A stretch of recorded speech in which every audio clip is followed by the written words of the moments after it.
But I do think that there are some things that we can do directly to create the new political momentum that will make for a better world for all of us. And that is, first of all, to really understand the idea that the resources of the world inherently belong to all of us. And if that's the case, then what do we have to do politically to change the circumstances in which we don't have access to those resources and we don't have direct decision-making power into how those resources are managed? So that really has to change. That power has to tilt in the direction of the people themselves. So anything that will expand and preserve democracy for the future, I think, is a really great thing to get involved with. Hello everyone, I'm your host, David Mynott II. This episode is based on a show from a podcast that the Planetary Makeover team worked on entitled Share on the Air Radio. In it, you will see host Cielito Pascual interviewing James Quilligan, an analyst and administrator in the field of international development for some 48 years now. Together, they're discussing the current state of economic affairs in the world and how it can evolve into a more equitable system that benefits both the people and the planet. James Quilligan is the co-founder of the Global Commons Trust. It fosters the development of commons resource trusts, sustainable currencies, and public banking. Mr. Quilligan, who is also a student of the ageless wisdom teaching, and host Cielito Pascual discuss how a more equitable approach to managing the world's resources will incorporate into our world and the global community the spiritual principles of justice and sharing. James Quilligan has worked at the international and the grassroots level to help create sustainable economic systems. He's also worked as a policy advisor and writer for several prominent world leaders. In the early 1980s, James Quilligan worked on the Brandt Commission, named after Chancellor Willy Brandt of West Germany. And there he was able to inject into the Commission's report a little bit of influence from the ageless wisdom teaching and mankind's elder brothers, the masters of wisdom, aka the planet's spiritual hierarchy. This is a group of perfected human beings who are overseeing the planet's evolutionary development. And they're not some untouchable remote group. It's really just you and I, a couple hundred or a couple thousand years from now. At that time, we'll have the same role. This knowledge of the ageless wisdom teaching helped James Quilligan inject into the Brandt Commission a bit of the ageless wisdom teaching perspective, namely sharing, peace, and justice as a way to ensure the future of humanity and the planet. Now, this is important because at that time, the world was still grappling with the paranoia and hostility of the Cold War, as well as the rise of neoliberalism, which was rearing its ugly head and contributing to inequality and suffering around the world.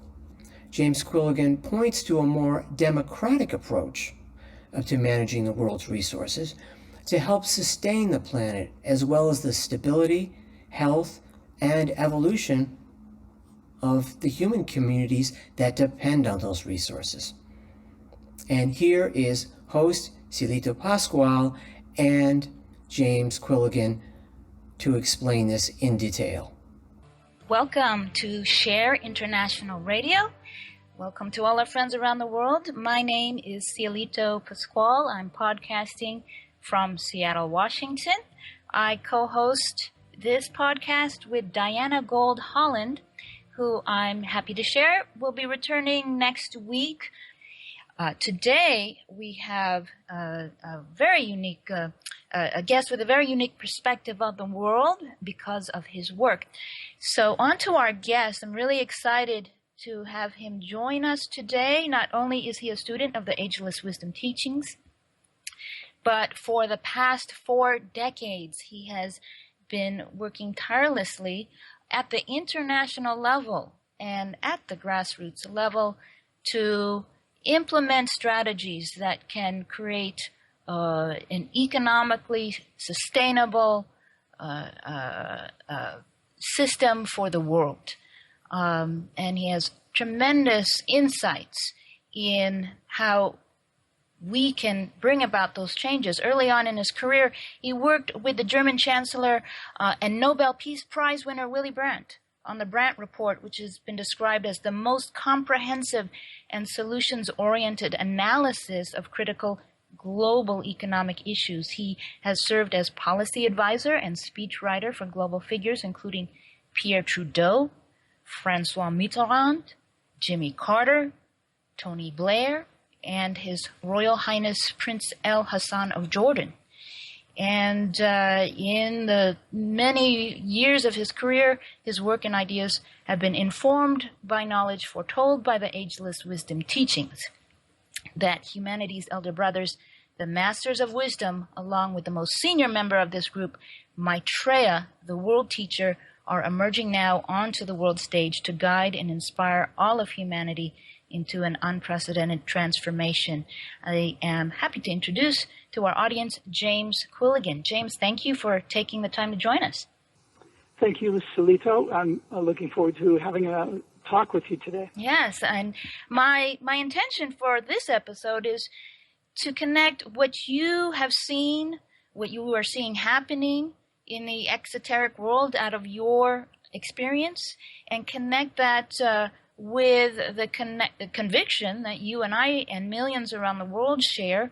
As I said, that the Masters of Wisdom are emerging into the world, and that humanity is on the verge of tremendous positive change. It's hard to believe that after listening to the news at the opening at the top of the hour before this show, but let's focus on the evidence that we know is there. But first, let's get an idea about your background. Talk about how you first came to work for German Chancellor Willie Brandt, and what did that lead to for you? Thank you. I was invited to become a research assistant with the Brandt Commission, and that led to a lot of other opportunities to develop my career at the international level. And I've never really looked back. It's been a great education for me, but along the way I've been able to have a little bit of influence on some world leaders in terms of their use of language, their conceptual models for international relations. And so as an advisor, I've been able to have a little bit of impact behind the scenes. What drew you to the work in the first place? What was inherent in your upbringing and education that had you come to that place of work? Well, first of all, I was always good with language. And secondly, I got very interested in political affairs when I was young. I was very deeply influenced by the Limits to Growth book, which was published in the early 1970s. And it basically said that the world in 40 or 50 years, about 50 years, would be running out of resources.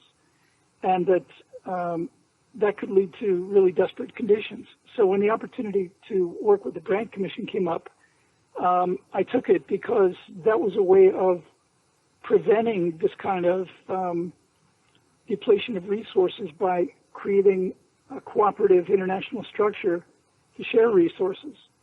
And the more resources could be shared, the more they could be conserved.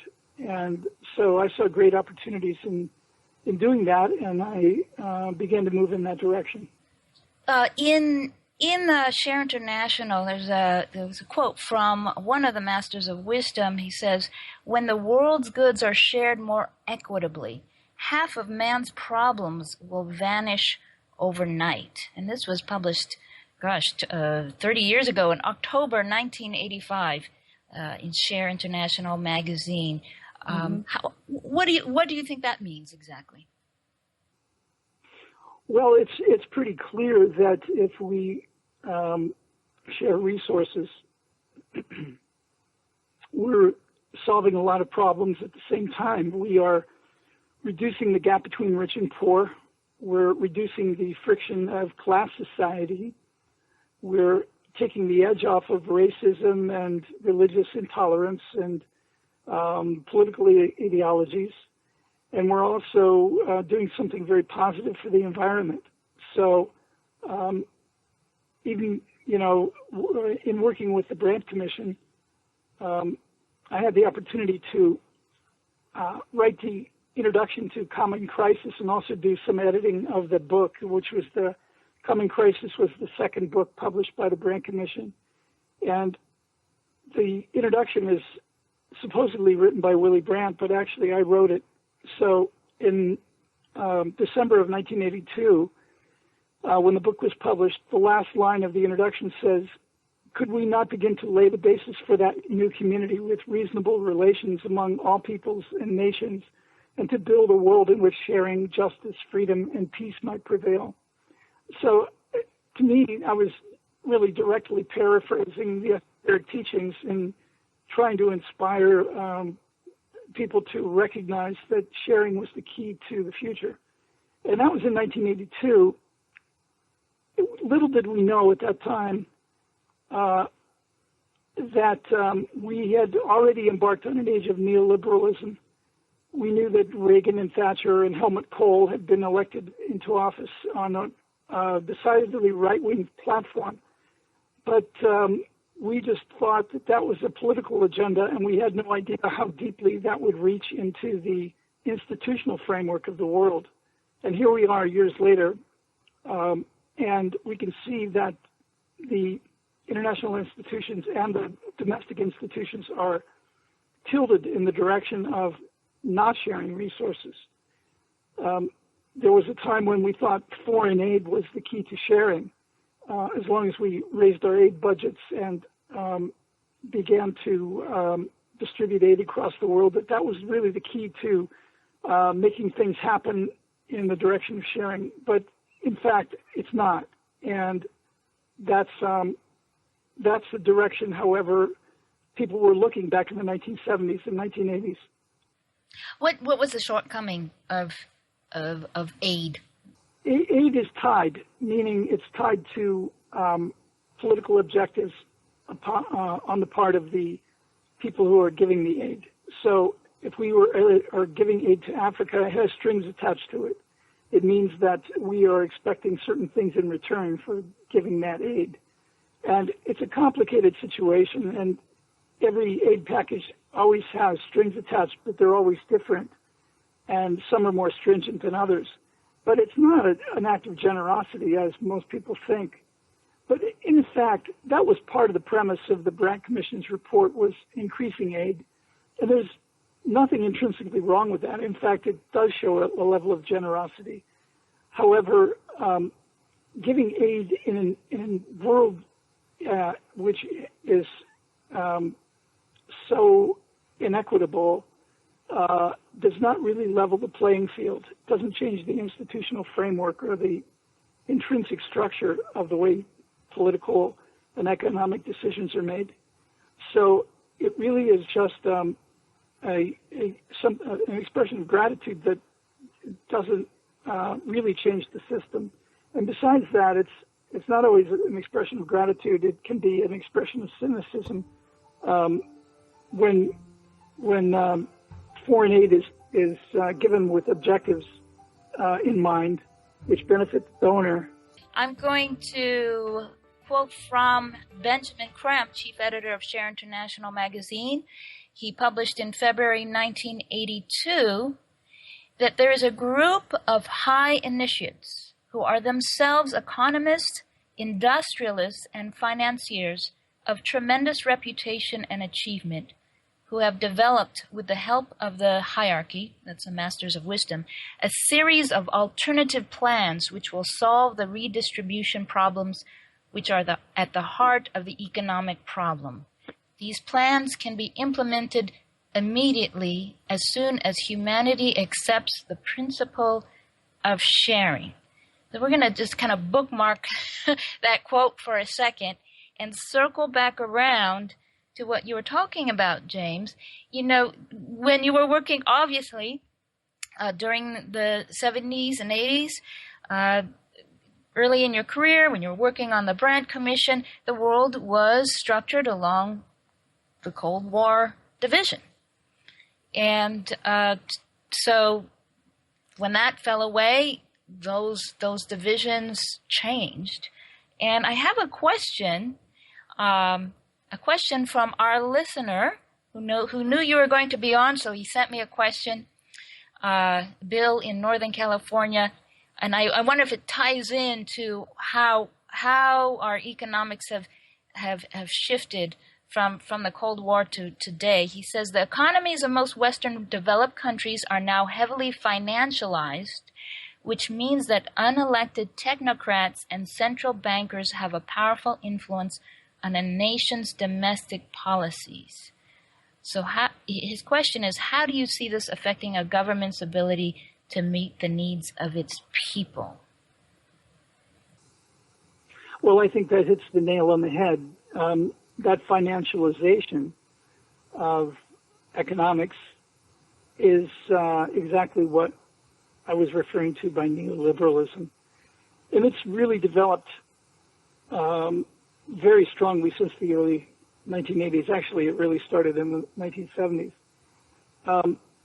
How does this affect our ability to create policies of greater sharing?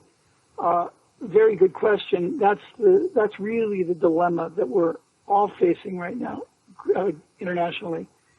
The Brandt Commission had recommendations, foreign aid, greater sharing of technology with emerging economies, a new international monetary system, a new international financial framework, all geared toward reducing the inequalities that exist in the world. But where do we stand today? We're moving into this disastrous Trans-Pacific trade agreement. There's a similar agreement between North America and Europe on the table.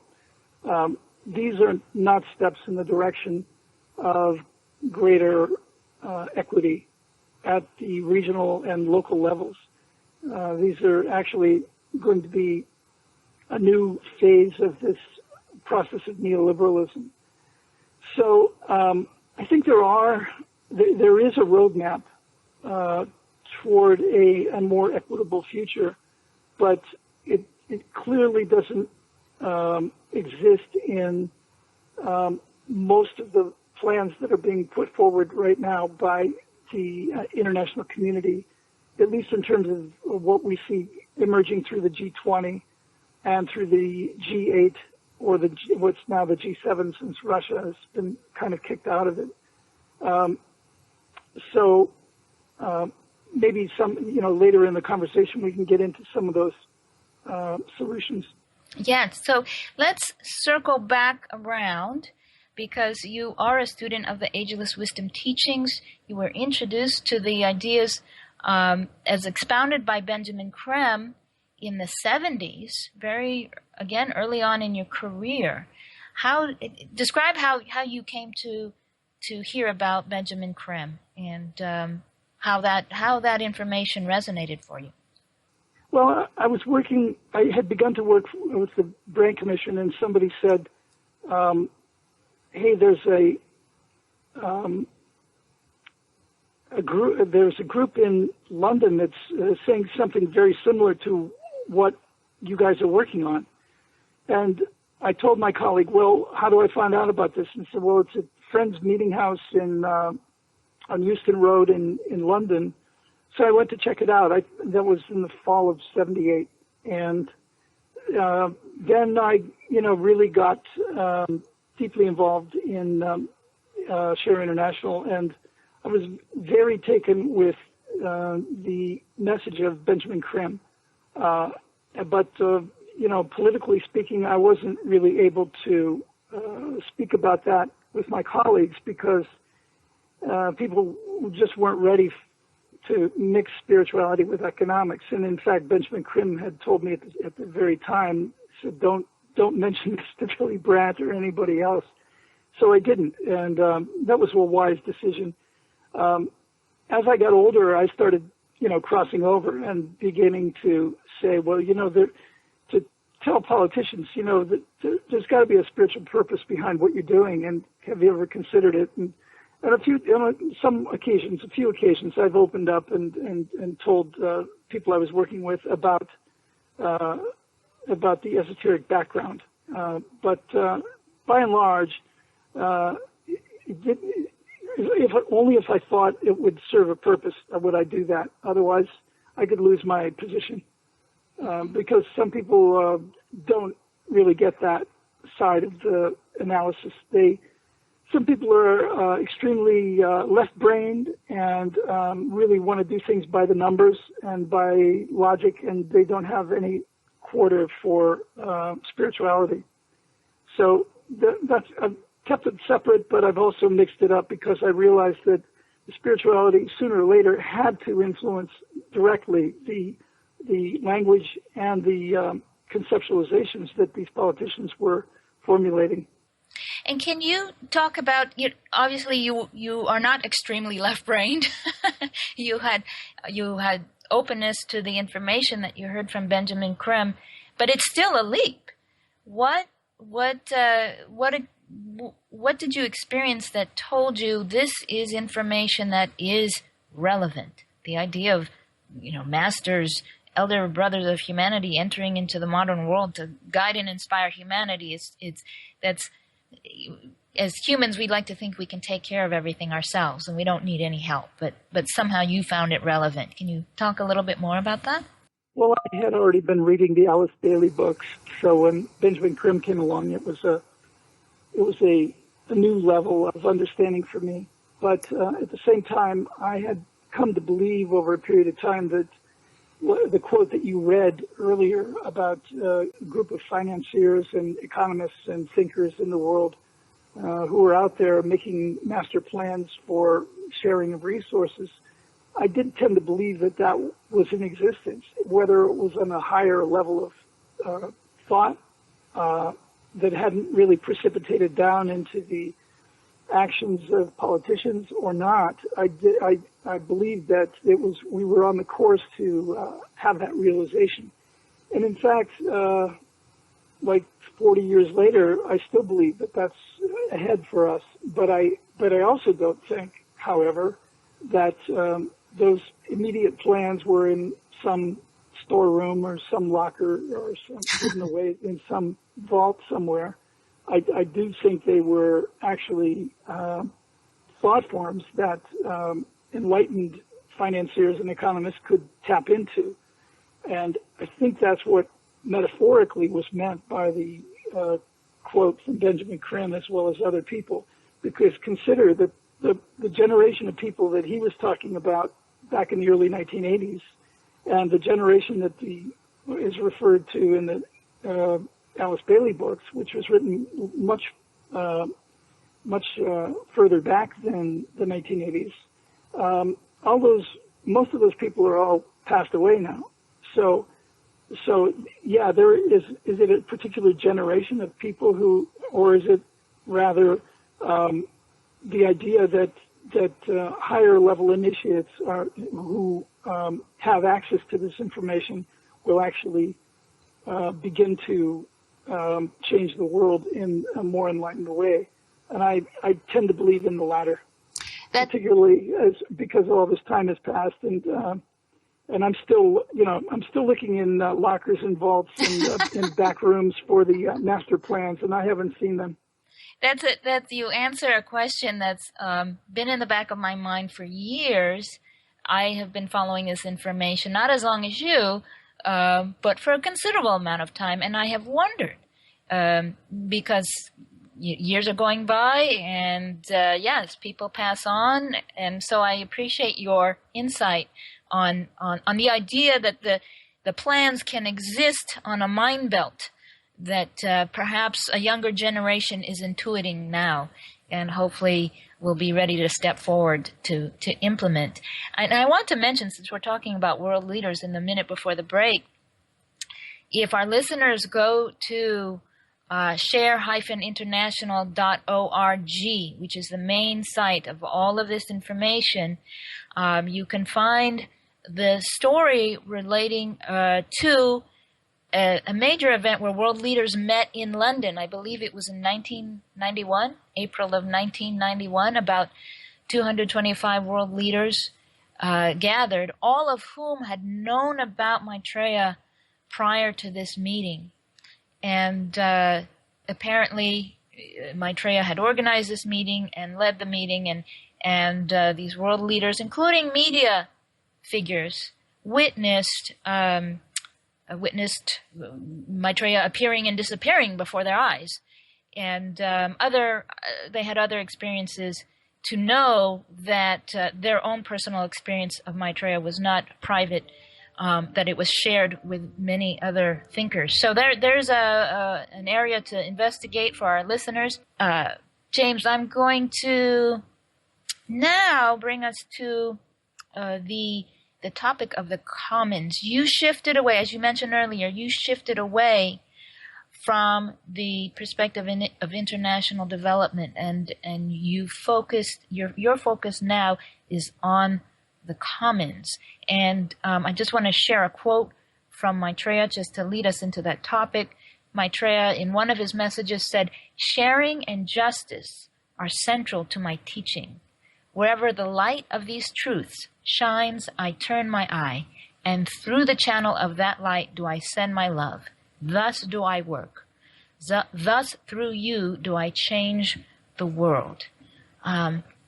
We'll keep that thought in mind and talk about the commons. What are the commons, James?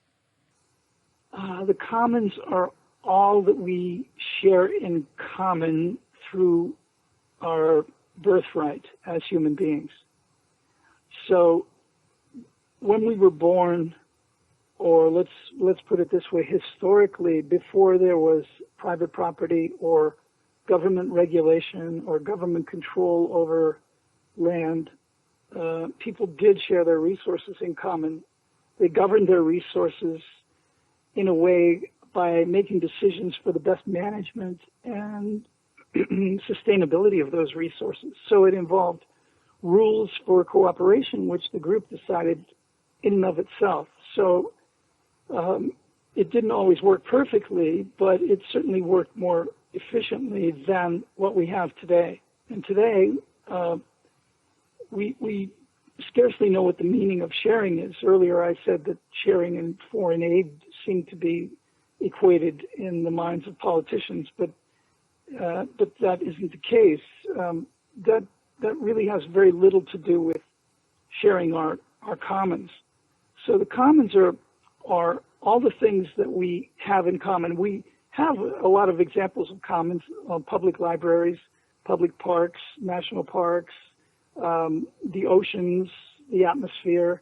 But we recognize that when the commons are unregulated, then there can be problems. So that's where governments and private sectors step in to help to regulate those commons. However, it takes the power away from the people themselves to manage those commons. So that's the dilemma that we're facing right now universally.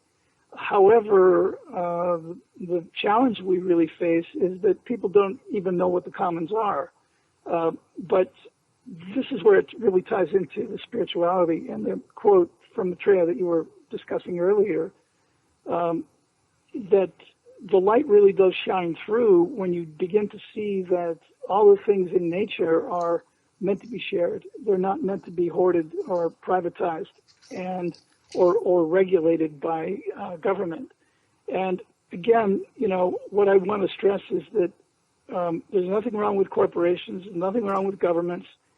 but they do have to give greater power to people to express their democratic decision-making over the management of the resources in a much more powerful way than has been happening over the last few hundred years. And I think that's the evolutionary course that civilization is on right now. Little do we know that, but I do believe that that's the course that we're headed in. So do you think governments alone and corporations alone will give greater power to people, or do we have to seize it from them? It seems like from what you described earlier, the future, like from all evidence, seems quite bleak. How will we shift to have people having greater power and decision making in their communities and their lives? Well, the first thing I think we have to do is really get back to the roots of democracy. If we are going to, if people themselves at the local levels are going to be making decisions over their own resources, we have to have a greater political voice.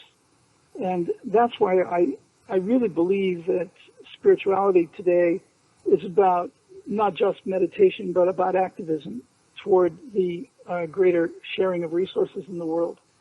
I said earlier that the Limits to Growth book published in the early 70s was a great influence. It was the first major computer analysis of the world's resources using mainframe computers that were available back then, long before the days of PCs. And what it indicated is that if humanity didn't change any rules or regulations in the world, if we just drifted into the future the way we were headed, that we would be running short of resources around 2030.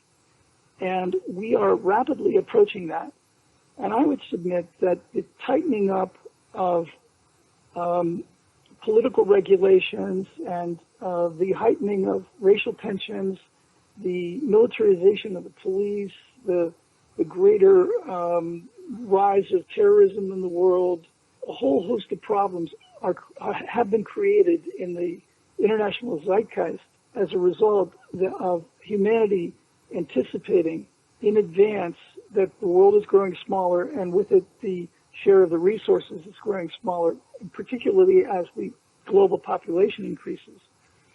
In my view, this is going to lead to a great crisis unless we do indeed begin to share our resources, because wars for resources are the very thing that the governments are bracing themselves for right now.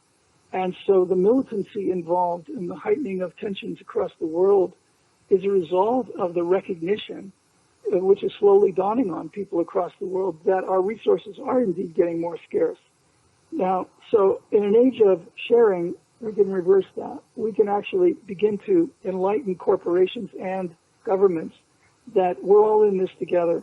We can't waste any more time like we have been over the last 50 years when the recognition was on the horizon that these resources would be shrinking in their availability for the mass of humanity, particularly as the population rises.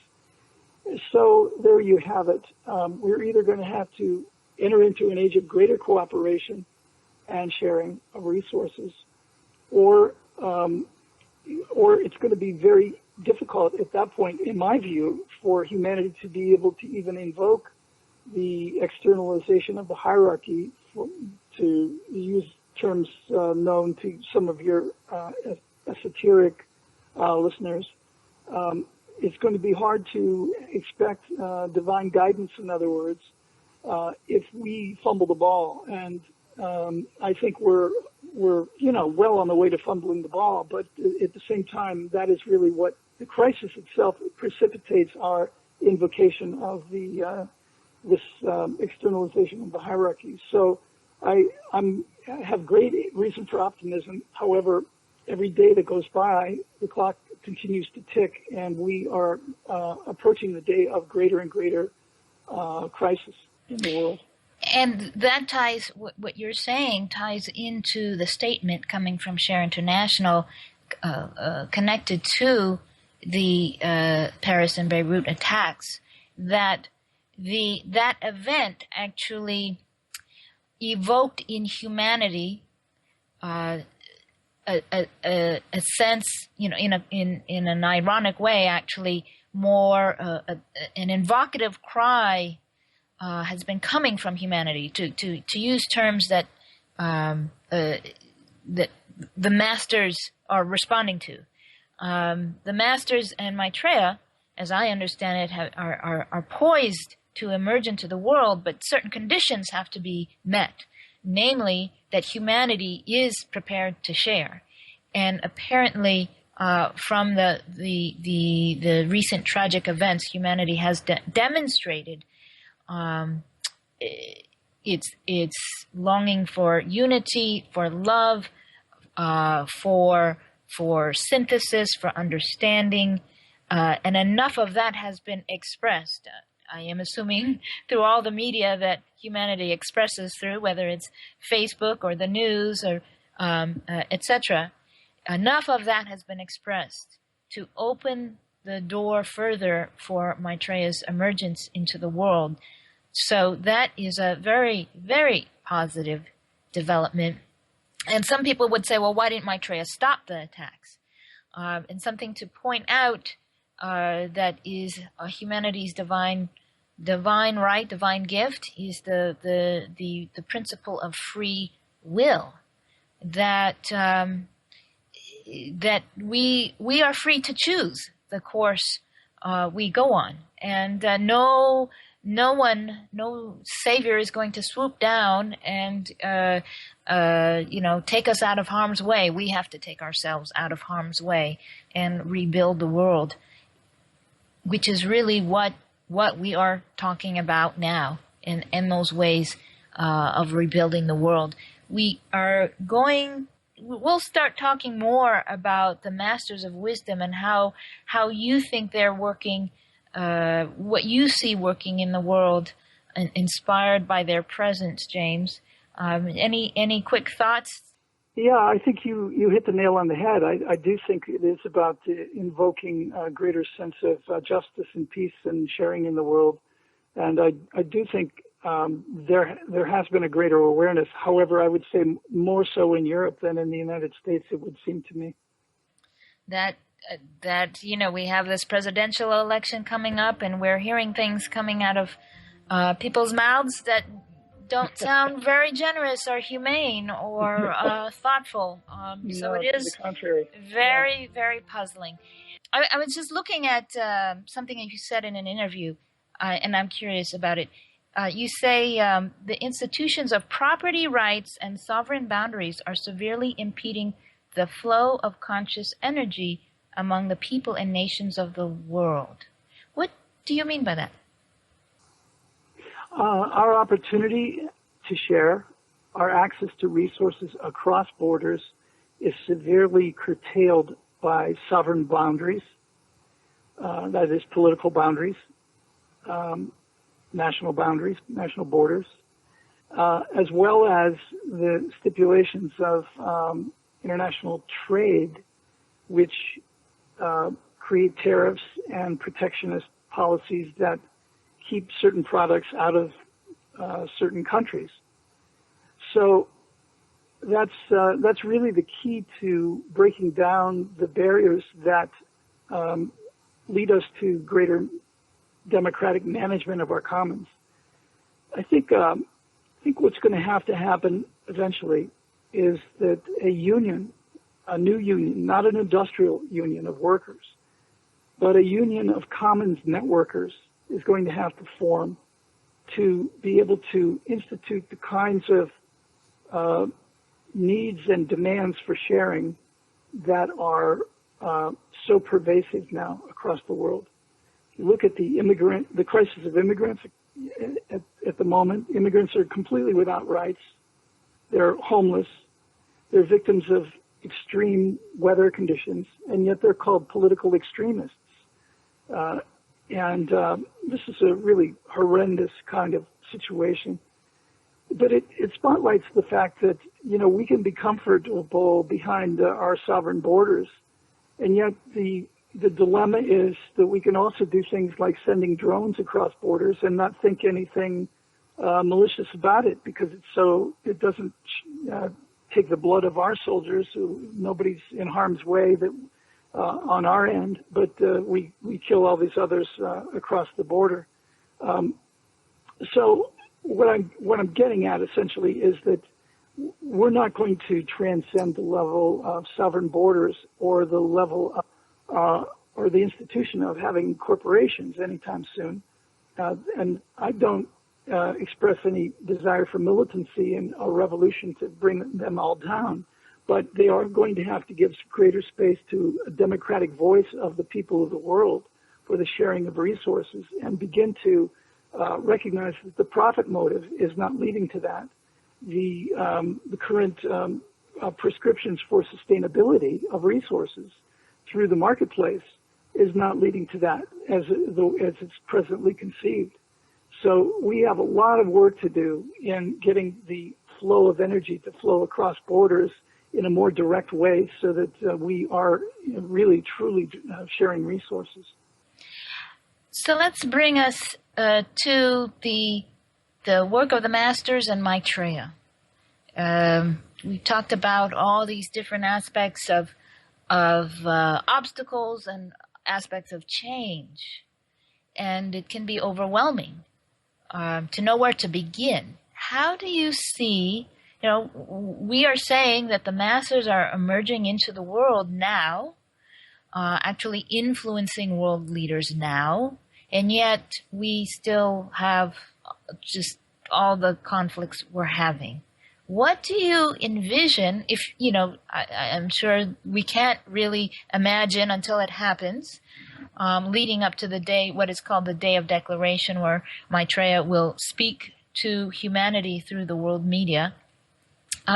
What do you envision taking place as the masters emerge into the world?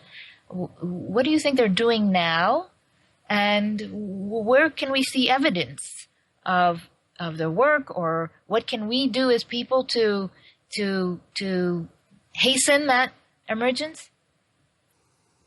Well, I really don't want to speculate on what I think the masters are doing now and the part that they're playing at the moment, because it's too controversial, and it would just be my own opinion essentially.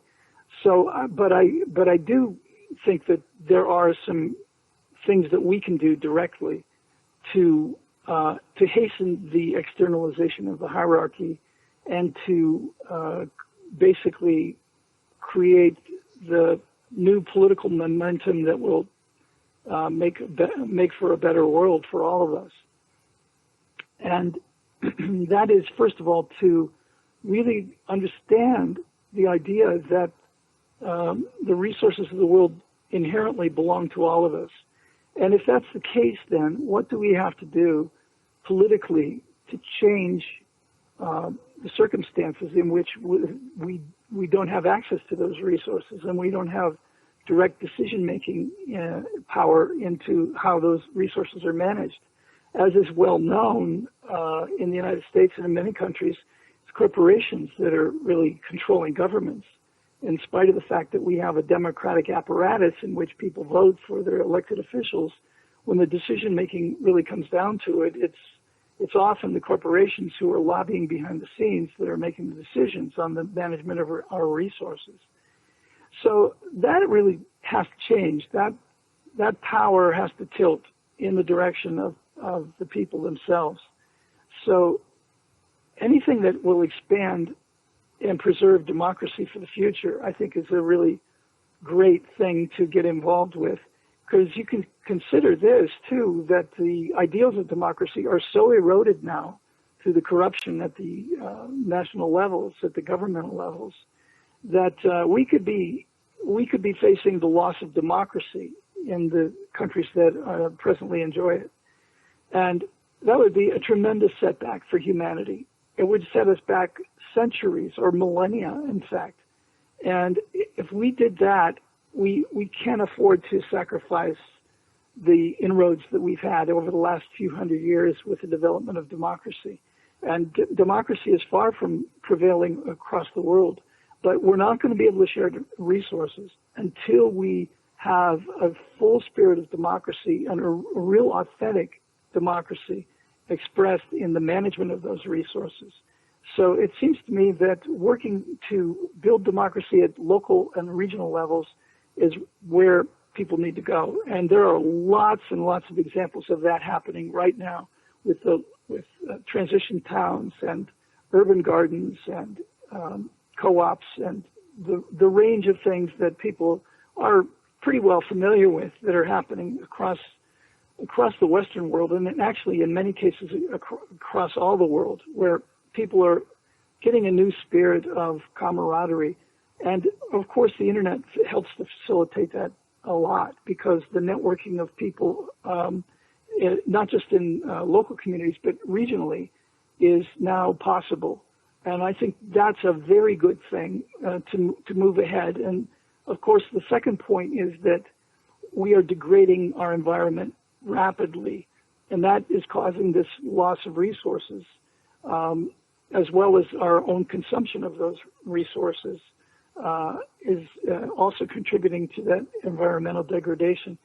The new spirit of local communities and regional communities getting together and managing their own resources is also going to mean that we're going to create safeguards not only for social equity, but also greater sustainability of the resources. And that's very important, because we have to guarantee that the resources not only meet our needs now, the needs of all people today, but also 50 years from now and 100 years from now and beyond that. And on the pace that we're going right now, we're not making any inroads. We're not taking any safeguards to move in that direction. We've got to be able to do that. I hope we have young people listening who are making decisions about what area of study they'll go into. And I hope something you've said will inspire them. Young people and people of all ages. Some of us are making changes in our lives to devote more time to make greater change. In the last 2 minutes that we have, which is not enough, can you talk about your experience of transmission meditation? We mention this all the time, transmissionmeditation.org. It's a service meditation to humanity, and you've been practicing that for as long as you've been paying attention to the information of Benjamin Creme. Can you talk about that experience and how that's affected your outlook and your service to the world? Well, people often ask me that same question: what do you get out of this kind of meditation? And the main thing I can tell people is that it really expands my creativity. It's not that I sit and think about like what I'm going to be doing next or tomorrow or something like that. But what I found is that the ability to sit in a silent space for a particular period of time with other people and download energies from let's say upstairs or from the higher realms opens up my creativity immensely. So the greatest thing I've noticed for me is not only that you build the dynamics of a meditation group and you're able to have greater impact in a social setting, but I do experience a huge burst of creativity and new insights and new intuition as a result of doing this practice. James, thank you so much for your insights and presenting reality and possibility. Thank you. We'll have you back again. If you enjoyed this show, please subscribe, hit the like button, and share this video with your friends. We appreciate your comments and we respond to them.